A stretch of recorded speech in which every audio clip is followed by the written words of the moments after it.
Muy bien, Yorgos, gracias por estar en el canal, bienvenido.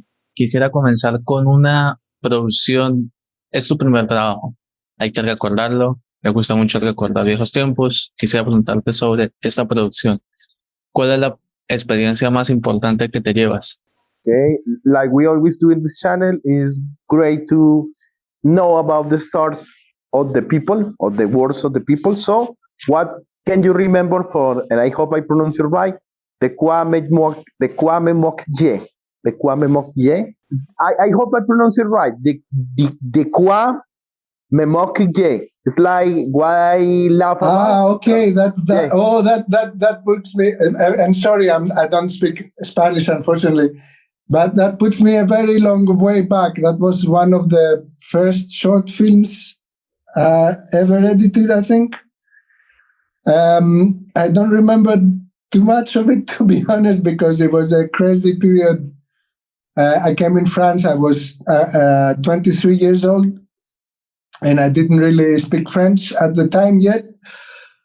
So my 5 first years in Paris were taking a lot of information in, so I don't have too many memories of that period, to be honest. I also, in my personal life, I had a son early on, so it was a lot. So I remember that film because we were editing in Caja Production, which is the production house of director Costa Gavras and his wife. So I was working there. I was an assistant editor on a film that Costa was making at the time, and then it was somebody from the crew that directed that short film, and we decided to do it together. And it was with one of the stars of the film, Jose Garcia, and then there was. It was a very interesting experience because again it was also attached to many other things going on at the same time. So it was a fun experience. It went by very fast. Acá lo importante, listo, tenía 23 años, había llegado a París y pues todavía no entendía el francés. Dice que lo chévere acá es que él era asistente de edición de la compañía de Costa Gavras, del gran cineasta Costa Gavras, y es un monstruo. Y este fue un corto que hizo con una persona que era del crew de la película que estaba haciendo esa compañía. Pues imagínate, hace muchísimo la fecha que estaba. Eso es lo único que recuerda, pero dice que era una época muy loca. Sé que tienes una producción que te gusta. Sí, muy buena. De hecho, bueno, ahí te envío otras, son dos producciones increíbles. Una es sobre el tema de lo que se representa a la mujer, como en la estética, cómo está bien narrada, muy bien en esa edición, y la otra ya es algo más de amor, algo más distinto, cómo es de pronto mirar las perspectivas, para que el público vea lo interesante del amor. Pero sería bueno que le especifiques que te gusta mucho la primera. Exacto. ¿Qué quieres preguntar más en específico sobre cómo él marcó con su edición esa estética y todo? Claro. Okay, I was talking to Jhon because he got 2 productions. In fact, he told me that he really loved exotic, erotic, etc. But also, he wanna ask you about L'amour reine aveugle. My French is not the best one, but the question is, we know that both deals with women. One, of course, in a more erotic environment. The other one in the more romantic. So tell us more, yes, about your contribution for these 2 productions. And yes, Jhon loves the Erotica ones. Yeah, Erotica, Exotica, etc. was a project that was really important to me. It was another crazy one. Because Evangelia Cragnotti, who is the director of Erotica, Exotica, etc., was she got in contact with me because she's looking for an editor, being also of Greek origin as I am, and living in Paris. And I saw a photo of her, and the second I saw the photo, I said, I absolutely want to do this project. So it's a big adventure. If I go through all the details of that one, it will take an hour to discuss everything. But it's a very important film for me because it is a documentary done with a Evangelia started it as a photo project. So she started to photograph sailormen from the Mediterranean in Athens, not in Athens, in Greece, in the Greek islands, and in the south of Italy. And then little by little, she was the project was so important to her that she decided that she needed to be on board a cargo ship. So she actually managed to have a paper that considers you as a sailor, so she could voyage around the world in cargo ships, and she started filming her voyages, which took like 8 years. It was not continuous 8 years, but she would do a voyage and then 6 months later a second one, etc. And in one of her voyages, she met that person, Sandy, she used to be a woman of the night in the ports in Chile. And then she completely was mesmerized by her because she's quite an impressive person. And when she speaks, it's completely like poetry. So she decided that she needed to do a project about her. So when we started to go to working together, she was at Frenois, which is an art school in France that it's very known in Europe. And it was actually her project for the school, that film. And because of many reasons that I will, again, the whole adventure is crazy, so I cannot do the whole details, but we found ourselves needing to finish a first version of this film to present to the school in 2 weeks. And she had 400 hours of footage. So we worked like crazy. And once you can manage to do something presentable in 2 weeks with 400 hours of footage, then everything else seems like vacation. So to me, it was really important because as an editor, doing documentary that I already had done at that point, but doing something that big and crazy at that time was something that really boosted my confidence and really put my mind in the next level in my way of becoming an editor, let's say. So I'm very, very, very, that film is very, very dear to my heart. And the experience was really amazing because Evangelia is a very talented visual person. So really putting the film together was one of my best editing experience, in that sense that it was all energy and going as quickly as possible and managing to find something that would work. And then so we presented the film, and then we took a little more time to rework a bit on it, which gave the final version that people can watch. But it was really a very important experience. And then we also did a project in Rio de Janeiro with Evangelia, which is called Obscuro Barroco, which was another one important for me. But as an editor, it's always good to go through projects like that, very difficult projects that demand a lot, because you need to have confidence as an editor, because that gives you the freedom to try everything and to be able to not get stuck into rules and to not get too stressed, because editing is such a stressful process because you have so much choice. So going through projects, especially documentaries that require you to really find the narration and really find structure, is a very, very well building block for an editor. So yeah, and also, I mean, I come from Greece too, so the sea and the sailors and the ships and Sandy as a character was things that I really wanted to work on and to get a feel on and to express myself through them. So it was a really, really nice creative experience. Important data. The director of L'amour rend aveugle is Isabine Crossen, is one of the favorites of the channel. So it's always great to mention her because she's so amazing. And I will translate because Jhon will love your answer because he loves that documentary.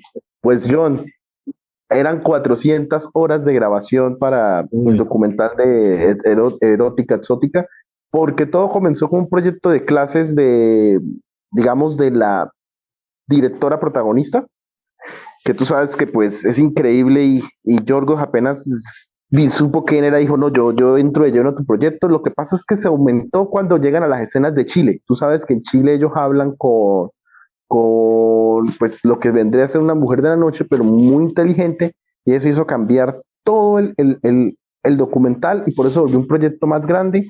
Y dijo Yorgos que pues ese trabajo es muy importante para él porque dijo, si puedo editar algo de 400 horas, pues puedo hacer lo que sea. Entonces técnicamente es el proyecto para él en ese momento más importante. Just to also talk about L'amour aveugle, which is directed by Sabine Crossen, which was another experience because it's a feature short film, and it was a really great experience because of Sabine. You always have, as an editor, to me at least, working with the director is one of the most important things because it's the relationship that I built with them. So at the end of a editing process, you have a film, but you also have a relationship with a collaborator.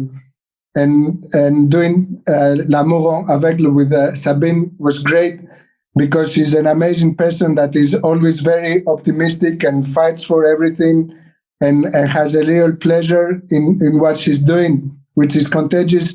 So we had a really great time collaborating, and also the themes of the film is themes that are dear to me. So it was a very joyous process, especially while we were together in the editing room, because of that, because of her energy and her thirst to do something really good, which I believe she succeeded. Thank you, what a beautiful answer. I will translate. John, y lo hermoso de del corto con Sabine fue uno de sus primeros trabajos de ella.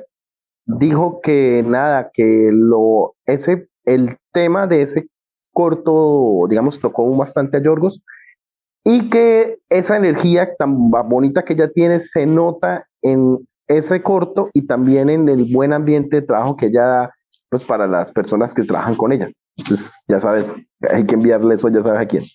sí, muy bien. Ahora sí, hay una producción. Yo creo que esta pregunta te la dejo a ti. Así que, Okay, John gave me the most difficult task because I don't got a question, but we know that I cannot express how important is not only for you, but for the cinematic world, the father. So, of course, congratulations for the Oscar nomination. But yeah, what I love about this movie is that mixture of genres. I mean, you don't know if it's a drama or it's a thriller, but words cannot express it. So tell us how was, yeah, being part, doing your job, creating that tension for a modern masterpiece, man. It's a modern masterpiece. It was an amazing experience, obviously, but another thing as an editor that you know is that when you read something, when you read the script and it really works on paper, generally you know that you're in a good place. So to me, when I read the script of The Father, I read it in one train. I was really, really emotional at the end of the read.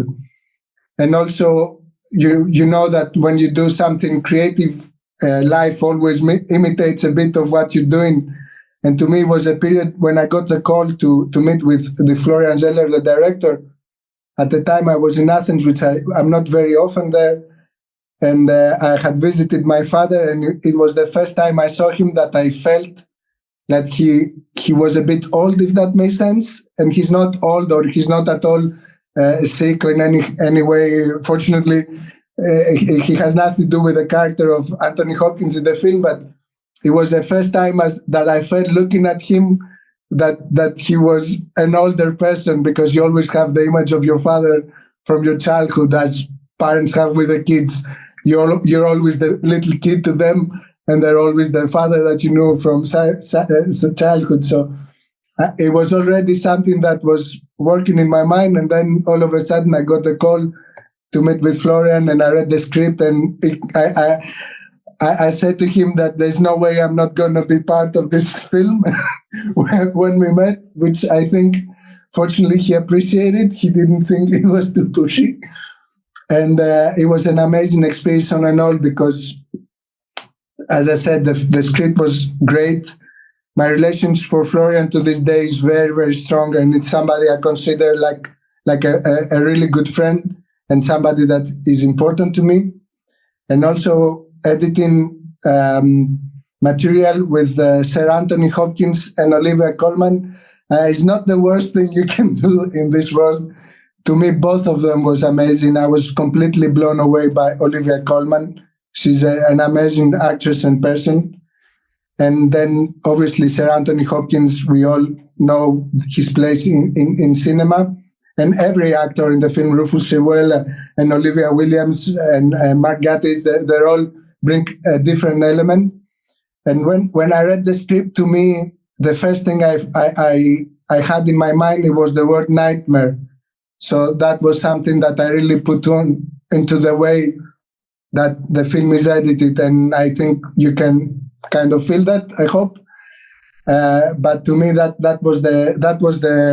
that's where I wanted to go. I didn't want to do something stylized, because the narration on paper already was confusing in a way that was premeditated, because it's part of the narrative. So I didn't want to push that aspect of the film. I wanted emotionally to hit every bit the way it needed to be hit. So it was not an exercise to make something cool. It was more of an exercise to take that nightmare emotion that I felt reading the script and just put it as high as possible without using too much of editing tricks and things like that, to keep it as pure as possible, but as nightmarish as possible at the same time. And you manage it, and of course, Florian, mentioning those names, I mean, but yeah, for me, because I know every person got like their own vision. For most of the people was, yes, the compelling history, but for me was nightmarish. I mean, I ended like shaking at the end of the movie, because sometimes reality is harder than fiction, and we know that this this comes from real life. This is a real disease. But John asked me a favor. John, ¿qué quieres que le diga? Que aquí estuvo aquí y cualquier pregunta sobre eso. Hombre, yo digo que la actuación de Jackman es increíble, men. O sea, no solo por aquí, la verdad le felicitamos, sino digo en la manera en cómo otra vez vuelve a trabajar con Sir Anthony Hopkins, pero también, lo más importante, cómo vio la historia más, ah, como más, como más realista, así como The Father fue, esta fue como más como de redención. Okay. And an important subject, we got on the channel one person from the casting of The Son, that is Eiki Otavi.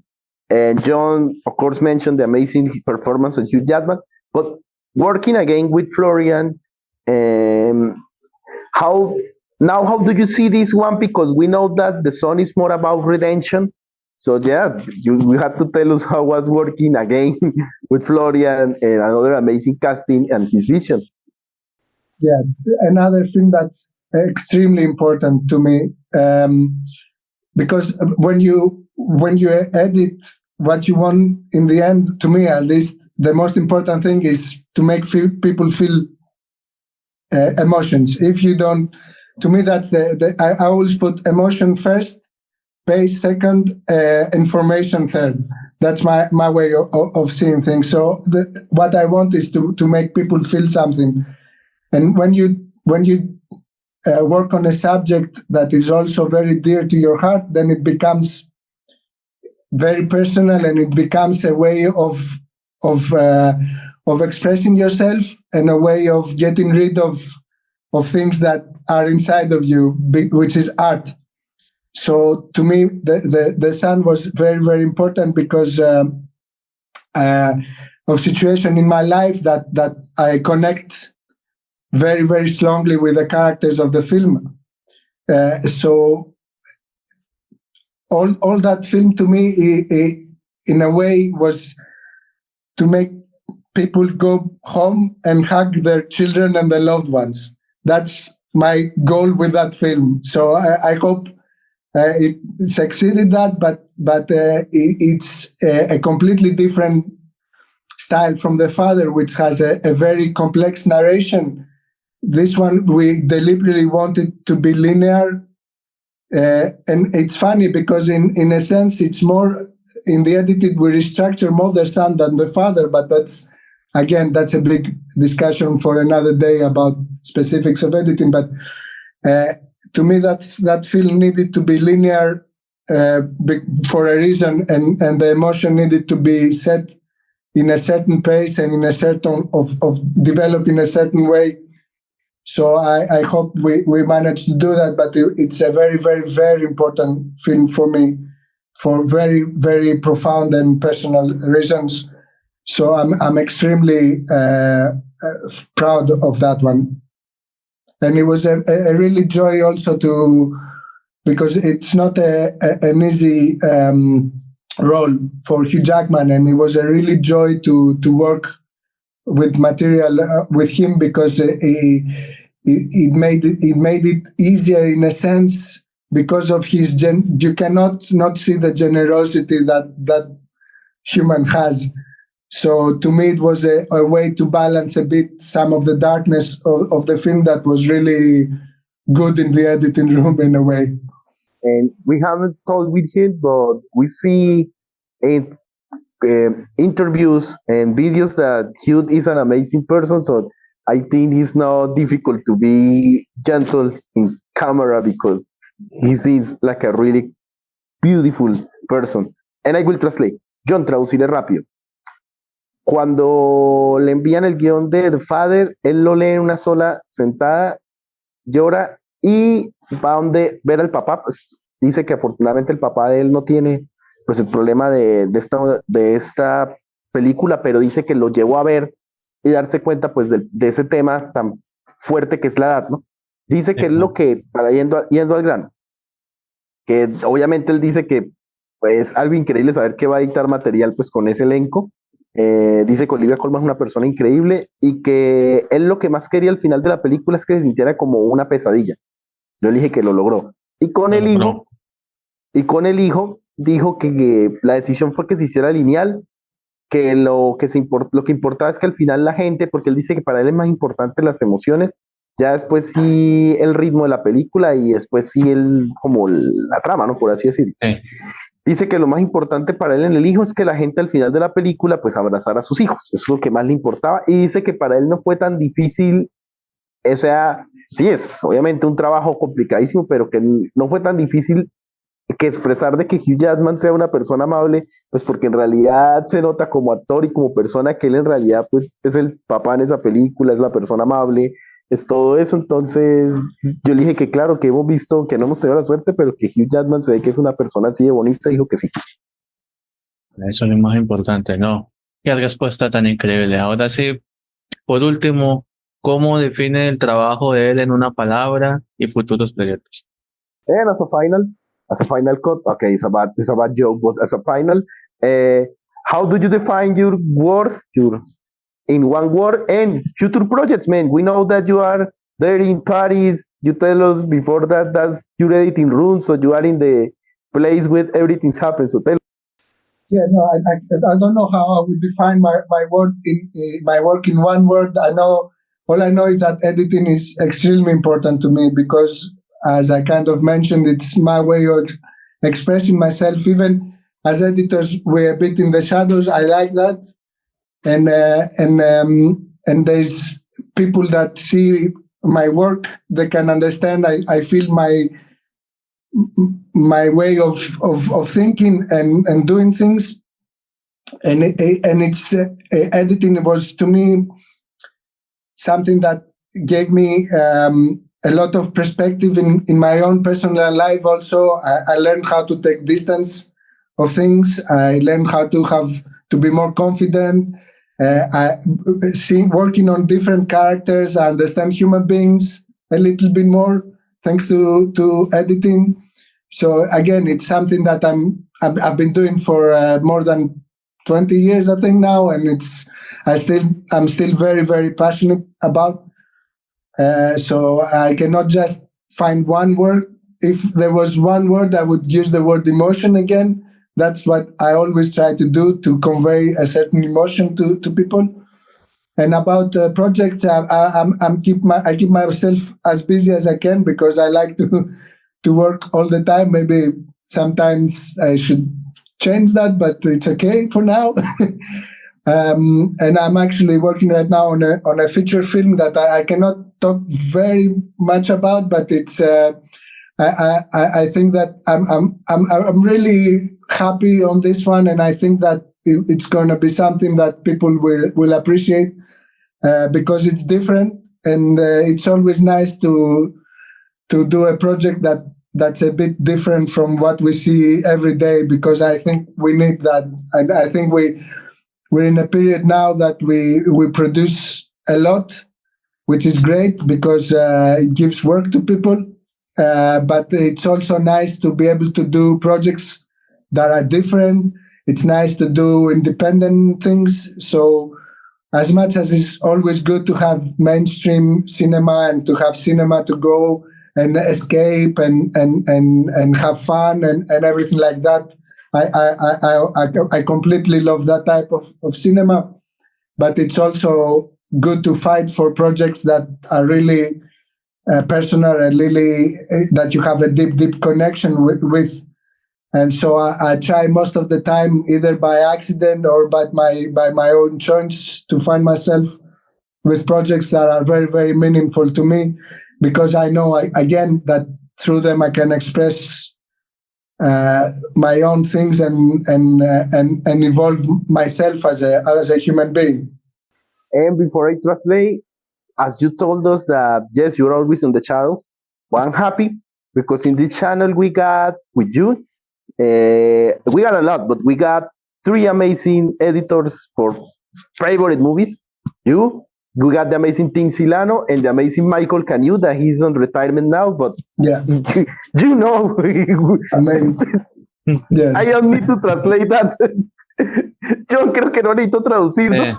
Viste yeah. la cara que puso, pero sí diré, John, para él la palabra es emoción. Dice que él le gusta saber que los editores son los que están en las sombras.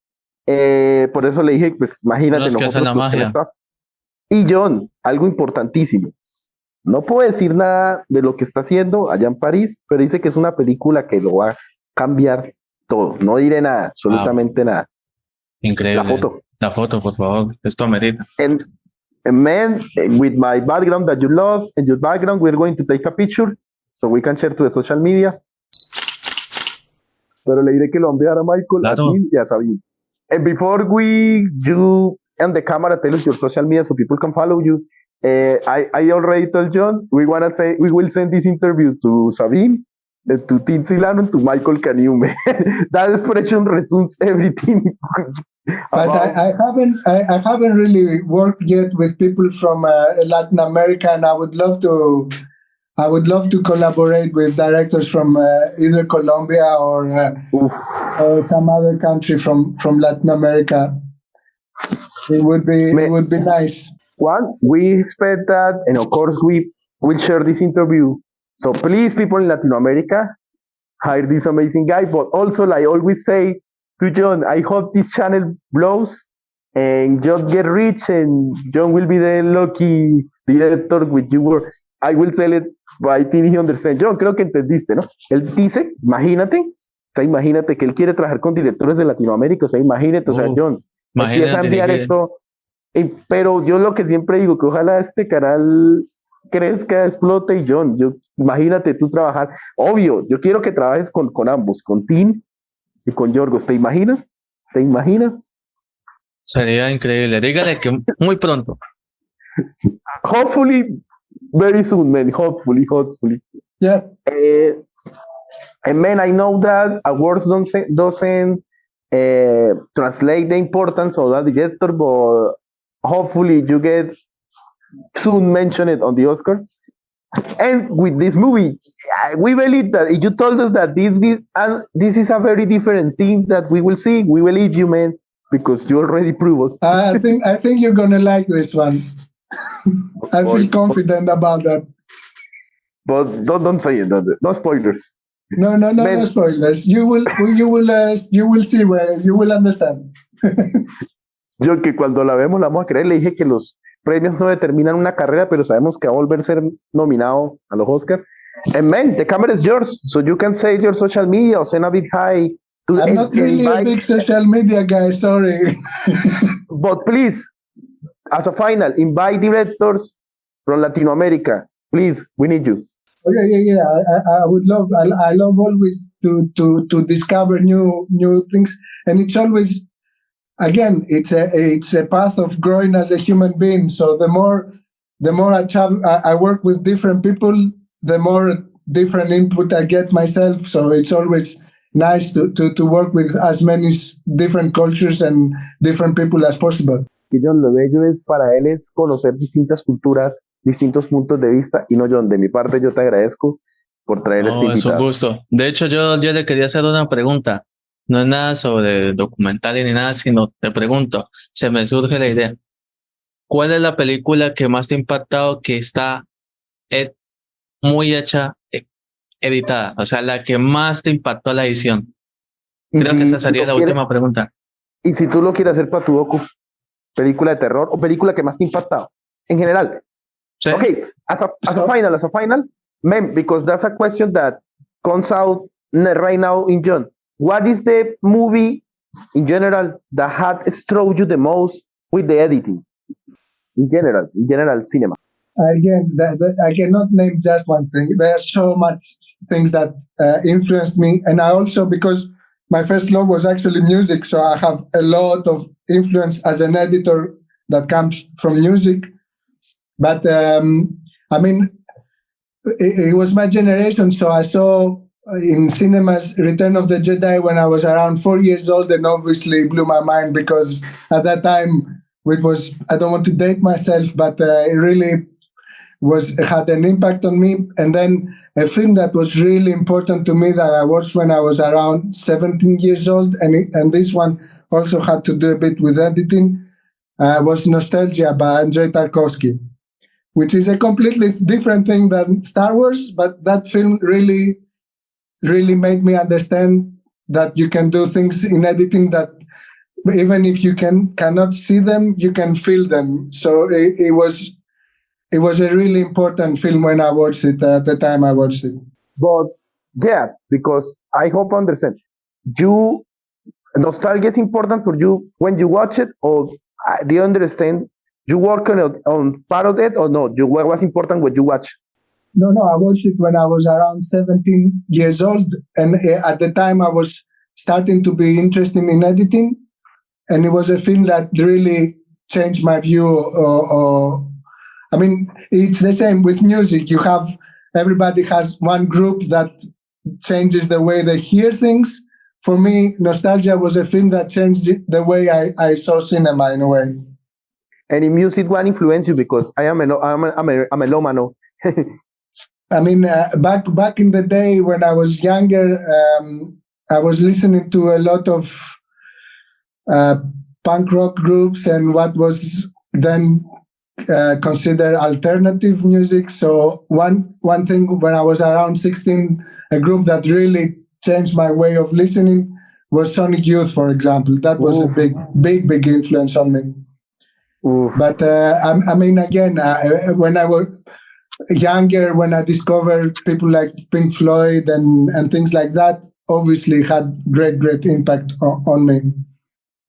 And I also remember that because my father was a big Beatles and Rolling Stone fan, so I would listen to the Beatles ever since I was born almost. And I remember a day at school when I was it was primary school. I had to be around 7 or 8 years old. a classmate gave me a cassette tape at the time. We had cassette tapes, and it was Motorhead. And I listened to that, and I said, "Oh no, things got real." So yeah. So as a teenager, I really liked I mean, I wasn't really into metal. I really liked punk rock and rockabilly and all that type of garage music and all that type of stuff. And then later on, I got into blues and jazz, and then not recently, but now, for example, I'm in a phase that I listen to a lot of hip hop. So it always changes and varies, but music has a lot of influence in my editing style for sure. Great musical taste, by the way, and I will translate faster. Pues Jhon, como dice, Retorno de Jedi, nostalgia de André Tarkovsky, que él la vio a los 17 años cuando él estaba comenzando en ese proceso, o sea, imagínate, y ya música no necesito decirte, ¿no? Todo lo que mencionó. No, Buena man. pregunta, Jhon. No, gracias a usted. Thank you, Yorgos. Thank you so much. God bless you y great weekend. So, gracias a ti. Thank you so much. Thank you so much. Bye. Bye. Thank you for having me, and all the best to you. No, man, thank you. Thank you so much. Yes. Bye. Bye.